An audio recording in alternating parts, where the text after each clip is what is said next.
24वां बाब। सिकम के मुकाम पर यशवा लोगों से खताब करता है। इसके बाद यशवा ने इसराइल के सब कबीलों को सिकम में जमा किया और इसराइल के बुजुर्गों और सरदारों और काजियों और मनसबदारों को बुलवाया और वो खुदा के हजूर हाजिर हुए। तब यशवा ने उन सब लोगों से कहा कि खुदावंद इसराइल का खुदा यूं फरमाता है कि तुम्हारे अब्बा यानी अब्राहम और नहूर का बाप तारा वगैरह कदीम जमाने में बड़े दरिया के पार रहते और दूसरे माबूदों की परस्तिश करते थे, और मैंने तुम्हारे बाप अब्राहम को बड़े दरिया के पार से लेकर कनान के सारे मुल्क में उसकी रहबरी की और उसकी नस्ल को बढ़ाया और उसे इजहाक इनायत किया। और मैंने इजहाक को याकूब और एसाव बख्शे और एसाव को कोहे शाईर दिया कि वो उसका मालिक हो, और याकूब अपनी औलाद समेत मिस्र में गया। और मैंने मूसा और हारून को भेजा और मिस्र पर जो जो मैंने उसमें किया उसके मुताबिक मेरी मार पड़ी, और उसके बाद मैं तुमको निकाल लाया। तुम्हारे बाप दादा को मैंने मिस्र से निकाला और तुम समुद्र पर आए।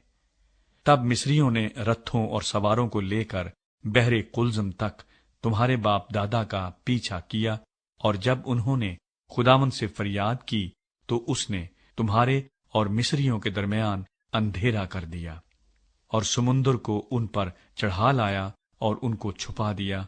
और तुमने जो कुछ मैंने मिस्र में किया अपनी आंखों से देखा, और तुम बहुत दिनों तक बियाबान में रहे। फिर मैं तुमको अमूरियों के मुल्क में जो यर्दन के उस पार रहते थे ले आया। वो तुमसे लड़े और मैंने उनको तुम्हारे हाथ में कर दिया, और तुमने उनके मुल्क पर कब्जा कर लिया, और मैंने उनको तुम्हारे आगे से हलाक किया। फिर सफूर का बेटा बलक मोआब का बादशाह उठकर इसराइलियों से लड़ा और तुम पर लानत करने को बऊर के बेटे बलआम को बुलवा भेजा, पर मैंने ना चाहा कि बलाम की सुनो, इसलिए वो तुमको बरकत ही देता गया। सो मैंने तुमको उसके हाथ से छुड़ाया।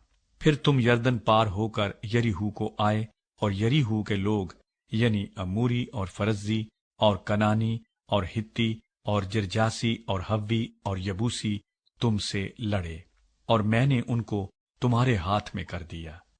और मैंने तुम्हारे आगे जंबूरों को भेजा, जिन्होंने दोनों अमूरी बादशाहों को तुम्हारे सामने से भगा दिया। ये ना तुम्हारी तलवार और ना तुम्हारी कमान से हुआ।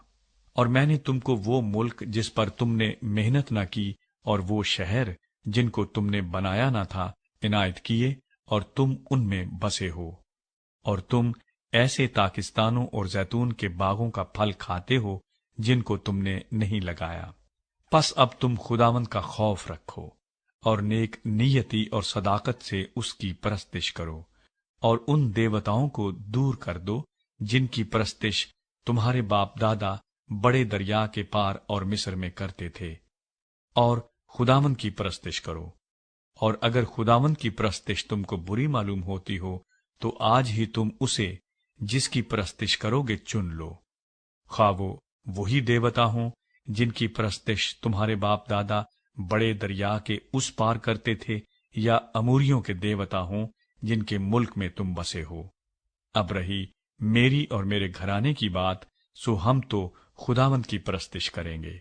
तब लोगों ने जवाब दिया कि खुदा ना करे कि हम खुदावंद को छोड़कर और माबूदों की परस्तिश करें, क्योंकि खुदावंद हमारा खुदा वही है जिसने हमको और हमारे बाप दादा को मुल्के मिस्र यानी गुलामी के घर से निकाला, और वो बड़े बड़े निशान हमारे सामने दिखाए, और सारे रास्ते जिसमें हम चले और उन सब कौमों के दरमियान जिनमें से हम गुजरे हमको महफूज रखा।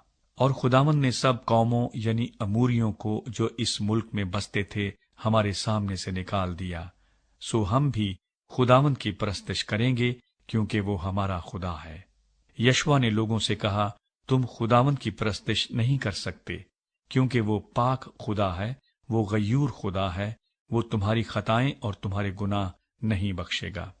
अगर तुम खुदावंद को छोड़कर अजनबी माबूदों की परस्तिश करो तो अगरचे वो तुमसे नेकी करता रहा है तो भी वो फिर कर तुमसे बुराई करेगा और तुमको फना कर डालेगा। लोगों ने यशवा से कहा, नहीं, बल्कि हम खुदावंद ही की परस्तिश करेंगे। यशवा ने लोगों से कहा, तुम आप ही अपने गवाह हो कि तुमने खुदावंद को चुना है कि उसकी परस्तिश करो। उन्होंने कहा, हम गवाह हैं। तब उसने कहा, बस अब तुम अजनबी माबूदों को जो तुम्हारे दरमियान हैं दूर कर दो और अपने दिलों को खुदावंद इस्राएल के खुदा की तरफ माइल करो। लोगों ने यशवा से कहा, हम खुदावंद अपने खुदा की परस्तिश करेंगे और उसी की बात मानेंगे। सो यशवा ने उसी रोज लोगों के साथ अहद बांधा और उनके लिए सिकम में आईन और कानून ठहराया। और यशवा ने ये बातें खुदा की शरीयत की किताब में लिख दी और एक बड़ा पत्थर लेकर उसे वहीं उस बलूत के दरख्त के नीचे जो खुदावंद के मकदस के पास था नस्ब किया।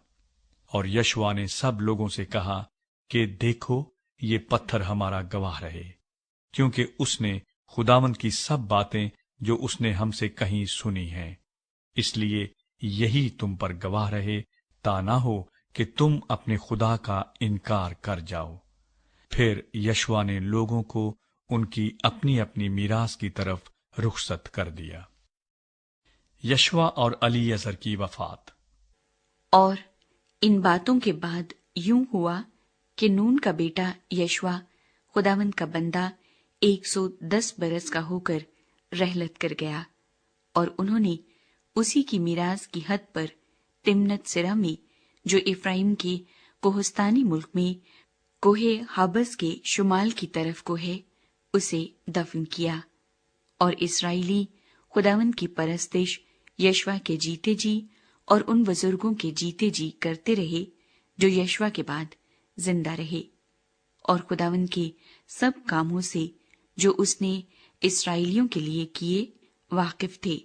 और उन्होंने यूसुफ की हड्डियों को, जिनको बनी इस्राएल मिस्र से ले आए थे, सिकम में उस जमीन के किते में दफन किया जिसे याकूब ने सिकम के बाप हमूर के बेटों से चांदी के 100 सिक्कों में खरीदा था। और वो जमीन बनी यूसुफ की मीरास ठहरी। और हारून के बेटे अलीअज़र ने रहलत की, और उन्होंने उसे उसके बेटे फिनेहास की पहाड़ी पर दफन किया, जो इफ्राइम के कोहस्तानी मुल्क में उसे दी गई थी।